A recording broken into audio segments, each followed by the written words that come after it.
Bueno, bienvenidos a este video. Vamos a hablar de termodinámica, vamos a ver qué es, qué estudia, algunas consideraciones y vamos a estudiar las 4 leyes fundamentales de la termodinámica. Lo primero que vamos a hacer es preguntarnos qué es la termodinámica. La termodinámica es la parte de la física que estudia los procesos de transferencia de calor, y el calor es una forma de energía en movimiento que vamos a llamar energía calórica.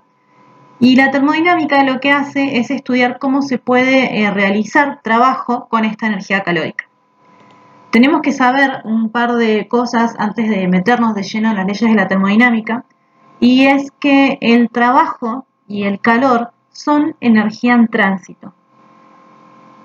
El calor y el trabajo se miden en joules, que es la unidad de energía cinética, por ejemplo, de energía potencial o mecánica, justamente porque el calor y el trabajo son energía que se está moviendo de un cuerpo a otro. Igualmente, es habitual que el calor, en vez de medirlo en joules, lo midamos en calorías. Generalmente vamos a trabajar de esta manera. El trabajo lo vamos a medir en joules y el calor lo vamos a medir en calorías. La principal diferencia entre trabajo y calor es la forma en la que esta energía se está transfiriendo de un cuerpo a otro. Para transferir calor necesitamos que haya una diferencia de temperatura sí o sí entre dos cuerpos. Si no hay diferencia de temperatura, la energía calórica no va a fluir de un cuerpo a otro. Y para transferir energía a través del trabajo necesitamos que intervenga algún tipo de fuerza que provoque algún desplazamiento. Recordemos que la definición de trabajo era fuerza por distancia, por lo tanto, si no hay un movimiento o un desplazamiento de un cuerpo desde un punto hasta el otro, no va a haber ningún trabajo generado, por más que apliquemos una fuerza sobre ese objeto. Si repasamos un poco, imaginemos que queremos mover una heladera. Podemos aplicar fuerza sobre la heladera, pero si la fuerza que estamos aplicando no es suficiente para mover la heladera, entonces no vamos a estar realizando realmente ningún trabajo. Ahora, si aplicamos la suficiente fuerza sobre la heladera para poder desplazarla, entonces recién ahí aparece el trabajo. Por lo tanto, para transferir energía de un cuerpo a otro haciendo un trabajo, necesitamos que exista un desplazamiento a través de una fuerza. Uno de los momentos más importantes en el estudio de la termodinámica fue el del experimento de Joule. Joule lo que hizo fue demostrar que él podía tomar energía potencial y transformarla en energía calórica para poder aumentar la temperatura del agua que él había puesto en un recipiente. Particularmente lo que hizo fue introducir 1 kilo de agua que se encontraba a 14,5 centígrados de temperatura en un depósito. En este depósito también habían unas aspas que podían girar a través de este mecanismo que estaba conectado a esta masa, siendo esta masa el motorcito que hacía girar a las aspas. La idea de la máquina era que esta masa, que tiene una cierta energía potencial almacenada, iba a descender a una velocidad constante haciendo girar estas aspas, y ese giro de las aspas se iba a transformar en un aumento de la temperatura del agua que estaba almacenada en el tanque. Joule sabía que la energía potencial que estaba almacenada en esta masa era de 4180 julios, y al hacerla descender la altura que él había calculado, logró que este kilo de agua aumentara su temperatura en 1 centígrado. Es decir, pasó de 14,5 centígrados a 15,5 centígrados.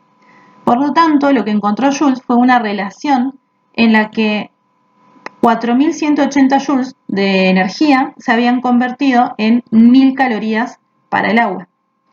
Esta es la relación que utilizamos nosotros en los ejercicios, es que una caloría es igual a 4,18 joules, y esta fue la prueba de la relación que había en la transformación de energía con el calor y con el trabajo.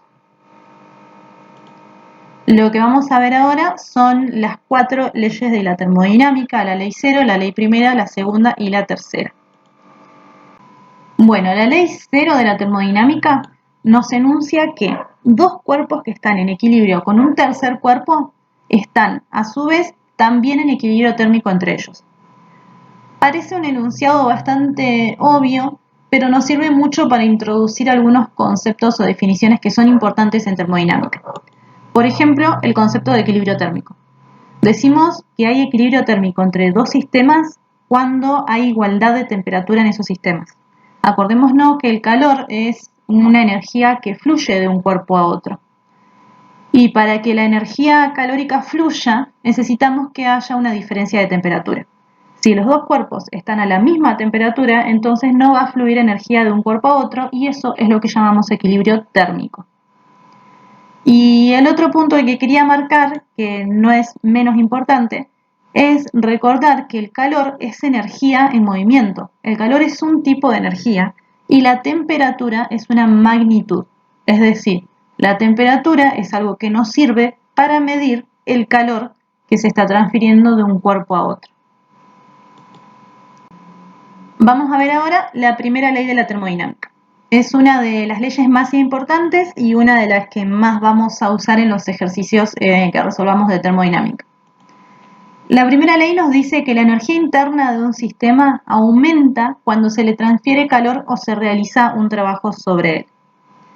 Primero vamos a aclarar un par de conceptos antes de meternos más de lleno en esta ley.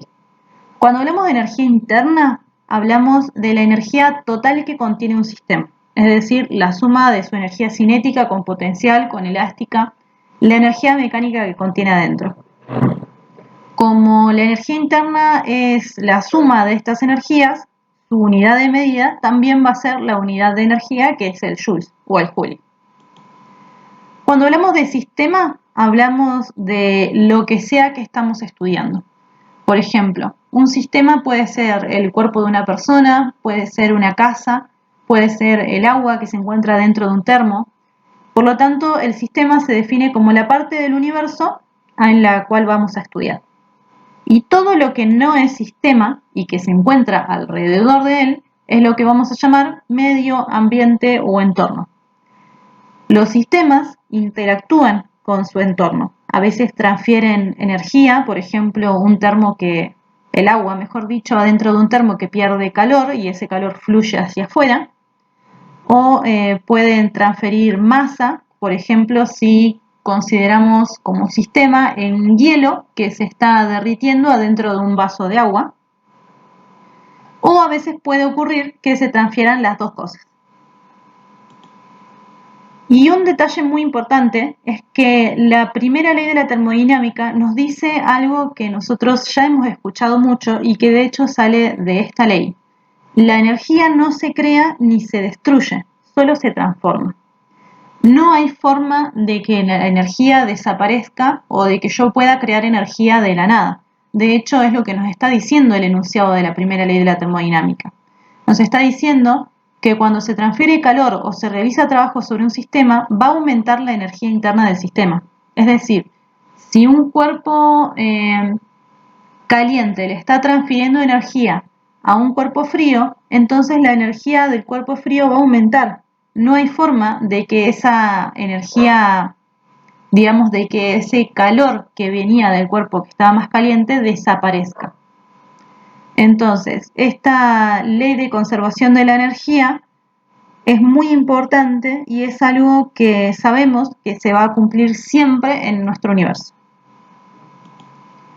Ahora vamos a ver algunos detalles sobre la primera ley, como son los criterios para la elección de signos o más adelante cómo se clasifican los sistemas según cómo interactúan con el entorno. Entonces, para poder utilizar la primera ley de la termodinámica en una ecuación y resolver ejercicios, vamos a tener que saber que hay dos criterios para la elección de signos de esta ecuación. El primer criterio es que todo lo que entra al sistema es positivo y todo lo que sale del sistema es negativo. Es decir, si yo soy el sistema y me ingresa trabajo, es decir, me están realizando trabajo, mi energía interna aumenta. Si me ingresa calor, mi energía interna aumenta. Y si sale trabajo desde mí, es decir, desde el sistema, sería el caso de que yo realice trabajo al ambiente, mi energía interna disminuye y si yo transfiero calor al ambiente, mi energía interna también disminuye. Si nosotros adoptamos este criterio, vamos a utilizar esta fórmula. La variación de la energía interna es igual al calor más el trabajo. La forma más sencilla de analizar esto es siempre pararse desde el sistema. Por ejemplo, si nuestro sistema es un gas que se encuentra adentro de un cilindro con un pistón. Si el pistón comprime al gas, es decir, comprime al sistema, entonces se le está realizando trabajo al sistema. Está ingresando trabajo, por lo tanto el trabajo de ese pistón sería positivo. Si el gas se comienza a expander, empezaría a disminuir su temperatura. Entonces estaría saliendo calor del sistema, por lo tanto el calor en esta ecuación entonces sería negativo. Ese es el razonamiento que vamos a utilizar para saber si el trabajo o el calor son positivos o son negativos cuando utilicemos esta fórmula de variación de energía interna. Hay otra fórmula que es la siguiente, es la variación de la energía interna es igual al calor menos el trabajo. Y en los libros vamos a encontrar que utilizan esta o utilizan esta. Depende de si el signo es positivo o si el signo es negativo, es el criterio que utilizamos. Cuando el signo es positivo, es el criterio que utilizamos recién. Todo lo que entra al sistema es positivo, todo lo que sale del sistema es negativo. Para saber cómo analizar los signos de calor y trabajo en esta notación, con este criterio, vamos a considerar que el calor absorbido por el sistema, es decir, el calor que entra por el sistema es positivo y el trabajo que se realiza sobre el sistema es negativo.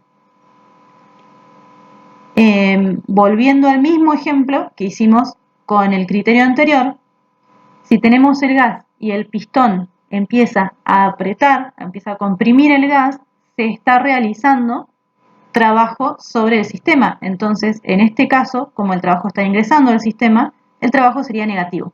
Como acá tenemos un menos y el trabajo sería negativo a su vez, nos quedaría menos con menos más y la fórmula es exactamente la misma. Al igual que si el gas se expandía y comenzaba a perder temperatura, este criterio nos dice que cuando el calor sale de nuestro sistema, el calor es negativo, al igual que en este criterio, entonces la fórmula sería exactamente la misma. No importa qué criterio utilizamos, si la variación de la energía interna es la suma del calor y el trabajo o es la resta del calor con el trabajo, siempre que respetemos el criterio correspondiente. Y ahora lo que vamos a ver es la energía interna en gases ideales. Es decir, cómo calcular la variación de energía interna cuando estamos hablando particularmente de un sistema formado por un gas ideal. Las formas que vimos anteriormente valen para cualquier sistema, menos para este sistema particular.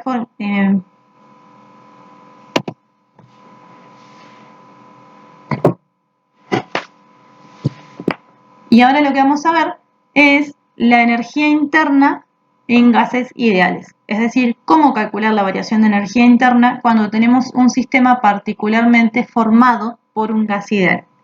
Las fórmulas que vimos anteriormente valen para cualquier sistema, menos para este sistema que está formado solamente por gases ideales.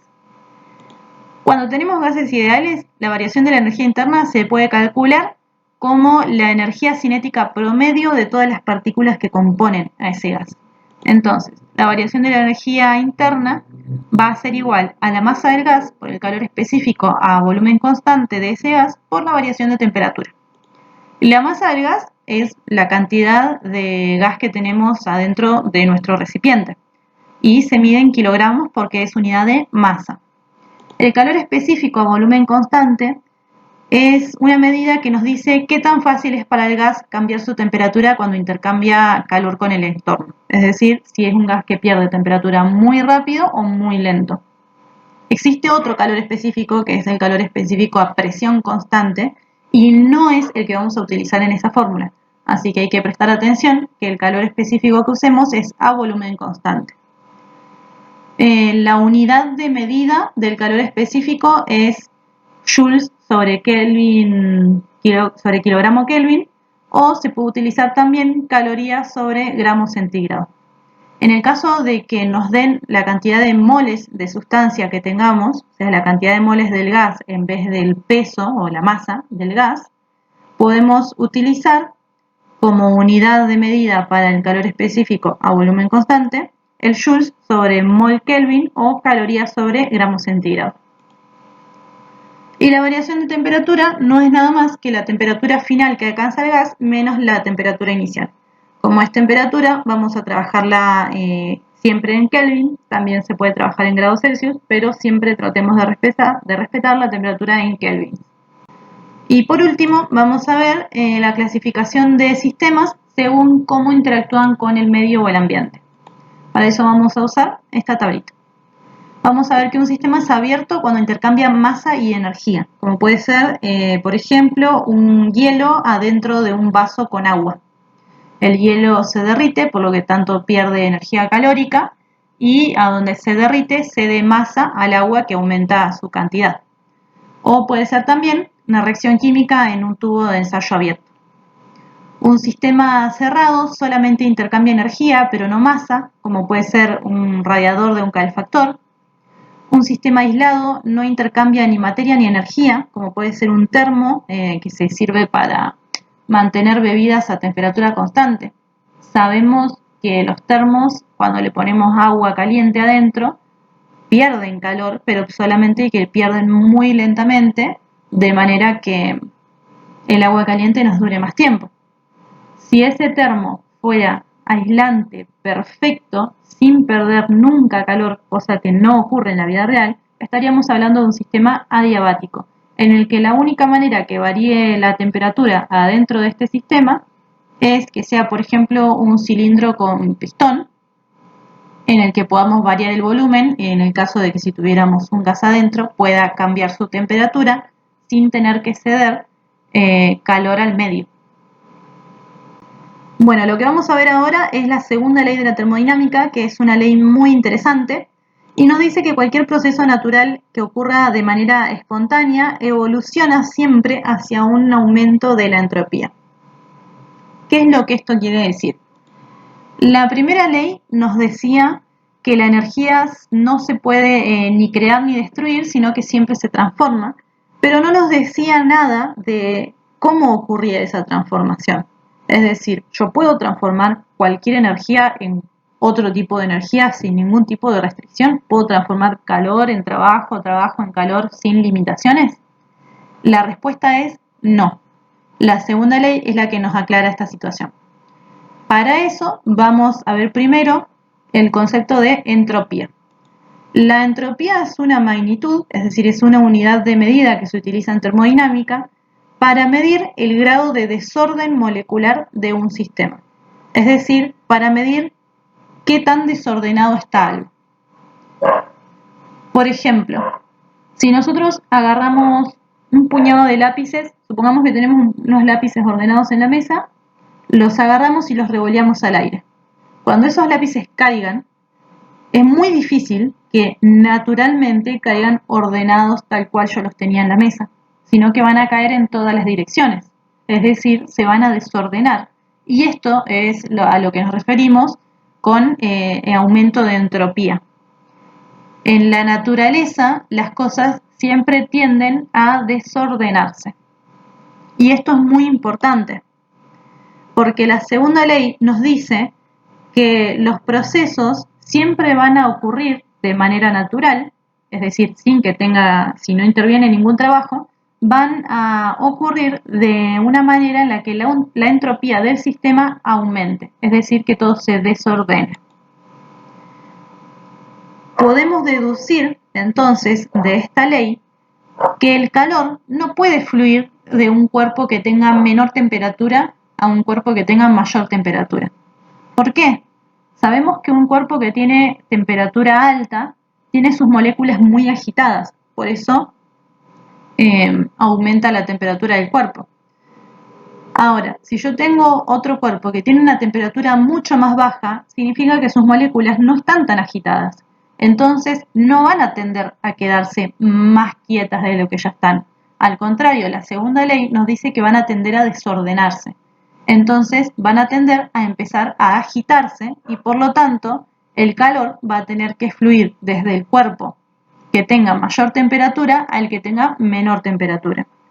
Naturalmente es imposible que un cuerpo que está más frío le transfiera calor a un cuerpo que está más caliente. Bien, y ahora vamos a ver cómo podemos utilizar la segunda ley de la termodinámica y para eso vamos a estudiar qué son las máquinas térmicas. Una máquina térmica es un aparato que transforma calor en trabajo y lo hace a través de un ciclo que va repitiendo de manera continua. La característica de la máquina térmica es que no hay variación de la energía interna en ese ciclo que va repitiendo. Conocemos varias máquinas térmicas, como la máquina de vapor, un refrigerador, que en realidad es una máquina térmica que funciona en el sentido inverso. Puede ser un aire acondicionado también. Y el esquema básico de cómo funcionan estas máquinas es el que estamos viendo acá en esta figura. Recordemos que las máquinas térmicas lo que hacen es transformar calor en trabajo. Por lo tanto, para que fluya calor que yo pueda transformar en trabajo, necesito dos fuentes que tengan distinta temperatura sí o sí. Recordemos que el calor es energía en movimiento y fluye desde un cuerpo caliente a un cuerpo más frío. Por lo tanto, si yo no tengo dos cuerpos que tengan diferencia de temperatura, no va a haber flujo de calor y yo no podría realizar ese trabajo. Entonces, como sabemos que en las máquinas térmicas no hay variación de la energía interna, esto quiere decir que todo lo que entra a la máquina es igual a todo lo que tiene que salir. Es decir, este trabajo que sale debe ser igual al calor que entra menos el calor que sale de la máquina. Las máquinas térmicas no tienen la capacidad de absorber el 100% del calor y transformarlo todo en trabajo. Porque si la máquina pudiera transformar todo el calor que absorbe en trabajo, entonces no dejaría nada de calor para que vaya al sumidero. Y por lo tanto no habría dos fuentes, o sea, dos cuerpos que tengan diferencia de temperatura. Y si eso ocurriera, si yo no tuviera estos dos cuerpos que no tienen diferencia de temperatura, dejaría de fluir calor y yo no podría seguir realizando trabajo. Por lo tanto, ninguna máquina térmica puede tener una eficiencia del 100%. Es decir, ninguna máquina térmica puede transformar todo el calor que toma en trabajo. Siempre va a tener que transformar una parte de ese calor en trabajo y va a sobrar un poco de calor que va a ir al sumidero. Cuando hablamos de la eficiencia de la máquina o el rendimiento, que se conoce también, podemos encontrarlo con cualquiera de estos nombres, rendimiento o eficiencia térmica, hablamos de la relación del trabajo que realiza la máquina con el calor que entra. Es decir, la eficiencia o el rendimiento de una máquina térmica lo podemos calcular como el trabajo que está realizando dividido el calor que entra. Como el trabajo es la resta del calor que entra menos el calor que sale, también lo podemos calcular de esta manera. Y si sacamos factor común y hacemos un poco de matemática, podemos llegar a utilizar también esta fórmula. En el caso de que no nos den el trabajo en nuestro ejercicio, podemos utilizar esta expresión o esta expresión. En el caso de que no nos den el calor de salida de la máquina, podemos utilizar esta expresión para poder calcular el rendimiento de la máquina térmica. Bien, y ahora lo último que nos queda por ver es la tercera ley de la termodinámica. La vamos a usar muy poco, pero también es muy interesante. Y nos dice que la entropía de una sustancia pura y cristalina en el cero absoluto es nula. Es decir, el cero absoluto, el 0 Kelvin, cuando algo llega al cero absoluto, ya no tiene entropía. Si ya no tiene entropía, no hay desorden molecular. Y si no hay desorden molecular, las cosas están quietas. Entonces, esta tercera ley lo que nos dice es que cuando algo llega al cero absoluto, todos los procesos físicos adentro de ese algo se detienen. Es lo que se conoce como muerte térmica de un objeto. Es una ley muy interesante, pero no la vamos a aplicar en la resolución de nuestros ejercicios de termodinámica. Bien, esto es todo lo que necesitamos saber sobre las 4 leyes fundamentales. En el próximo video vamos a ver cómo se resuelven algunos ejercicios aplicando todo lo que aprendimos sobre termodinámica y máquinas térmicas.